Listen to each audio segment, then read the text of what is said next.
My name is AnnickMagac. I am the author of Clear, a coach, and a designer. And I wrote this book, Clear, called How to Simplify Your Life and Live More Fearlessly. Fear is something that I often think about, talk about, and write about. And it's such a big project for me because it's something that all of us experience in our lives. Whether or not we want to admit it, there's always going to be some type of fear that comes in. So really, what is the difference between risk versus fear? Oftentimes people get these two things mixed up and they think that fear and risk are together, and sometimes they are, but sometimes they're not. So in my mind, risk, there's a sense of assessment with that. For instance, if we took financial or business risk, we could actually sit down and calculate what that risk would be. If we were any kind of situation where there might be risk involved, such as driving or lifting a heavy weight, there's risk involved, but we can assess what that risk is. Could I lift X amount of weight? Could I drive at this speed and be able to make a corner? You can assess what risk is. Now, the difference between risk versus fear is that fear is the anticipation of future pain. That can mean a lot of different things to people. So for instance, some people are fearful of just walking out of their house, whether or not life is going to bring them different things that they might not be able to handle. That's usually where fear comes in. Or fear might come around goals. It might come around trying to put yourself out there. It might be emotional. It might be physical, such as I want to jump onto a wooden box, say in a gym, and I fear doing that because I'm worried I'm going to hit the box. I won't be able to jump high enough. I'm going to scrape my knees. What does that actually take? So in assessing fear versus risk, this can apply again to so many parts of our lives. So for instance, you might say that I've got these dreams or these goals that I want to accomplish, but how am I able to actually reach them? Or how am I going to assess whether or not these goals are something that I actually want to accomplish in my life? So with that, you can look at it versus risk or versus fear. Now, I'm going to take the risk portion out because I think that, like I said, risk you can assess. So you can actually sit down with a piece of paper, make two columns, and say, okay, on column A, I'm going to say this is a positive if I do this. On column B, I'm going to make a list and put this as an assessment for positive and negative. So risk, again, you can assess. You can say, this is a good idea because of X, Y, and Z on my A column, and this is a bad idea because of, X, Y, and Z on my bad column. Fear. Fear is especially tricky because sometimes when we come up against fear, it doesn't necessarily have to do with assessment. Fear can just come up from previous experiences that we've had in our lives. Future experiences that we're anticipating. Maybe it just might be from knowledge, such as, with everything going on in the world these days and the news reporting, terrorism, war, we might have certain fears that have been built up by that. We haven't experienced that ourselves particularly, but that we've actually are just fearing this from a knowledge or an idea that we actually have.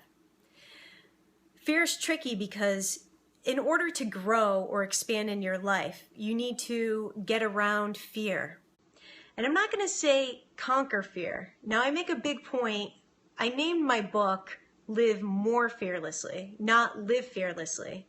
I don't think that life can actually be completely 100% fearless. We might want to be that in our lives, completely fearless and live from a place of fearlessness. However, to be human is to have fear. And so you can't have any kind of experience in life without having a little bit of fear around it in certain aspects. So that's the reason why I always say live more fearlessly versus that I'm just going to actually just live fearlessly. I think we all would love to live fearlessly because if we could do that, we probably could pretty much accomplish anything that we ever put our minds to. So how do you get around this? How do you live more fearlessly? Because if you're somebody who was maybe sheltered, or there's certain aspects of your life that you haven't had the opportunity to actually experience or do, like, what are the steps that you can actually take to start living more fearlessly? The number one thing that I would recommend is to be very fully aware of who you surround yourself with. And I say this because you are, as they always say, you are the culmination of the 5 people that you hang out with. And if you tend to hang out with people who are always safe, always make very decisions that are just based in safety, that are based in a very sure alignment, you are going to kind of take on those traits. Maybe you came from a family that always made sure that you had what you needed and made sure, like, if you're going to make any decision, it's going to be based on that. You know exactly how much money you're going to make, exactly what are you going to do, and there wasn't the sense of maybe stepping out into an area where you weren't quite sure what was going to actually happen. Now, the thing about life is that the biggest growth comes when you don't actually know what's going to happen. And that is extremely scary. It's fearful. But when you stay in a sense of safety, that can actually really bring you down and make you much smaller. Because when you always act in the idea of safety, now, and when I'm talking about these ideas of safety, fear, I'm not talking ever about putting yourself into a place of danger. I'm not saying to take a risk that would put you into bodily harm, would harm other people around you. I'm not talking about that at all. I'm talking about the things that we fear that might not really be a big deal to somebody else, but to you is a big deal. So for instance, let me use as an example, think about this. If this resonates with any of you, please give me some hearts so I know that you're understanding what I'm saying. That, for instance, you want to learn how to skateboard. Now, the idea of skateboarding is absolutely scary to you because the anticipation of future pain is that you think to yourself, oh my God, I'm older, I'm an adult, and I want to learn how to skateboard. What if I fall off my skateboard? What if I break my wrist? I could totally break my wrist. What if I twist my ankle? Oh my God. And then your brain starts working and you start getting like, okay, all these things are going to happen. So the fear escalates. Oh my God, okay, if I hurt myself, I'm going to be out, I won't be able to work. How am I going to drive to work? How am I going to take care of my family? What am I going to do? Oh my God, if my bone doesn't heal right, then I'm going to need more surgery. And then the fear factor just starts to grow and grow and grow and grow and grow. And you become overwhelmed by the idea of what could actually potentially happen versus actually knowing what's going to happen. But if you took the other side of that and you said to yourself, okay, the risk factor is I understand that as an adult, it's going to be harder for me to learn how to skateboard. But if I learned how to skateboard, this is something that I've always wanted to do in my life. So the accomplishment of actually learning how to skateboard would make me feel, on a scale of 1 to 10, a 15. And I'd also be able to physically challenge myself and balance in physical strength, in awareness, like all these things that I actually might benefit from learning how to skateboard.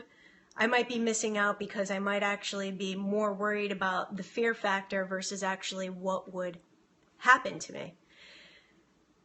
So the decision that you need to make in life is that at a certain point, we could go through and we could say all the psychological stuff and say, okay, if you take this risk, again, the risk assessment, and say, okay, does having this physical accomplishment weigh out more than the potential of me losing my job for 6 months?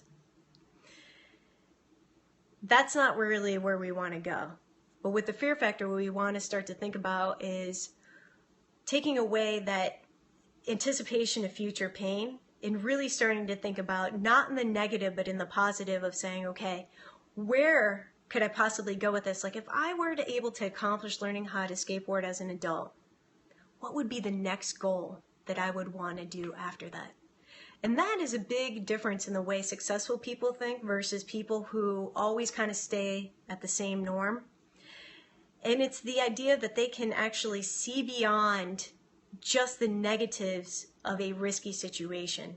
So they're not going to allow that their fear factor is actually going to take them down or take them away from actually doing what they want. But they're going to actually look at a situation in light and say, okay, this may scare the crap out of me, but I know that at the end, the reward is going to be so much more than had I not done it. And then also to think that, like, when you're 90, 100 years old, are you going to look back and say to yourself, you know what? Hey, Mary Alice, thanks for joining. Looking back and saying, okay, you know, this was not worth it. You're probably going to look back at 90 years old and be like, I am so excited and so proud of myself that I actually took that risk and I decided to conquer my fear and try something new. So I'm going to leave you with those thoughts for tonight. And if you have any questions for me, please let me know.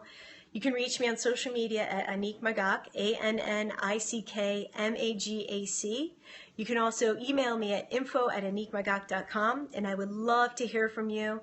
And if you have any topics that you want me to cover in health, fitness, and mindset and design, it's okay. Thank you so much for coming. I would love to hear from you.